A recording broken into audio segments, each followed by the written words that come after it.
হ্যাঁ, বুঝতে পেরেছি। ট্রেনের ভিডিও দেখতে, দেখতে তোমরা এক্কেবারে বোর হয়ে গেছো। তাই আমিও তোমাদেরকে আর একদমই বোর করতে চাই না। তাই মাত্র ১০ সেকেন্ডের মধ্যে দেখে নাও কিভাবে ট্রেনে করে আমরা গোয়া পৌঁছে গেলাম। ফাইনালি আমরা নেমে পড়লাম গোয়াতে। তাও এখন বাজে ৩:৩০, মানে বুঝতেই পারছো যেখানে ৪টেয় নামার কথা সেখানে কিন্তু একদম দুর্ধর্ষ ট্রেনটা চালিয়ে আমাদেরকে বিফোর টাইম পৌঁছে দিয়েছে। দেখে নিলে গোয়া পৌঁছে গেলাম।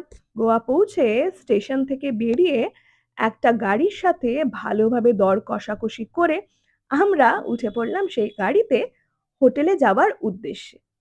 এই সুন্দর রাস্তা দিয়ে কখন যে পৌঁছেও গেলাম হোটেলে বুঝতেও পারলাম না। হোটেলে ঢুকে একটু ফ্রেশ হয়ে নিয়েই আমরা বেরিয়ে পড়লাম লাঞ্চ করতে। এবার সন্ধেবেলায় রেডি হয়ে চললাম বাগা বিচ যাচ্ছি। আমাদের উদ্দেশ্য হলো শ্যাকে। তো যাওয়া যাক শ্যাকে। আর ভাইবটা গোয়ার জাস্ট টু গুড।